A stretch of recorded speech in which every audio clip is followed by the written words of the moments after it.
دنیا میں ساری چیزیں انسان کھاتا بھی ہے، پیتا بھی ہے، غذا کے طور پر بھی لیتا ہے، اور پھر وہی اس کے لیے مجبوری بھی بن جاتی ہے۔ اگر انسان دین اسلام کے مطابق ہر کام کرنے کی کوشش کرے تو کئی سارے فوائد اس کو حاصل ہوتے ہیں۔ جس طرح کہ یہ موٹاپے کی صورتحال ہے، جو انسان زیادہ موٹے ہو جاتے ہیں تو وہ حکیموں، طبیبوں اور ڈاکٹروں کے پاس موٹاپا کم کرانے کے لیے طبی علاج بھی کرواتے ہیں، پروفیسروں کا علاج بھی ہوتا ہے، مگر انہوں نے نہیں کرایا تو علاج دین اسلام کے مطابق نہیں کیا۔ جو دین کہتا ہے کہ وہ انسان روزہ رکھنا شروع کر دے، اس کی اضافی چربی ختم ہونا شروع ہو جائے گی، اس کا موٹاپا کم ہونا شروع ہو جائے گا، اس کا وزن کم ہونا شروع ہو جائے گا۔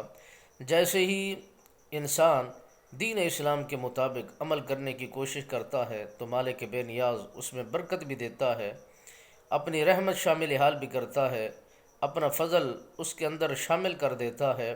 جس طرح انسان کی سوچ ہوتی ہے اسی طرح اسے اجر دیا جاتا ہے۔ روزہ رکھنے سے انسان کے لیے ڈھال بن جاتی ہے، وہ جہنم کی آگ اسے چھو نہیں سکتی، اسے تکلیف دے نہیں سکتی، وہ جہنم کی آگ کے اندر وہ جا نہیں سکتا اور اس کا لقمہ اجل بن نہیں سکتا، کیونکہ وہ روزہ ڈھال بن کے دفاع کرتا ہے۔ ایک تو فریضہ خدا ادا ہو گیا، اور پھر دوسرا میرے مالک بے نیاز نے فرمایا اگر تم روزہ رکھو گے تمہارے لیے بہتر ہے اگر تم اس کو سمجھو۔ یعنی انسان سمجھنے کی کوشش کرے گا تو اس کے لیے بہت سارا فائدہ حاصل ہوگا، بہت ساری بیماریاں دور ہو جائیں گی۔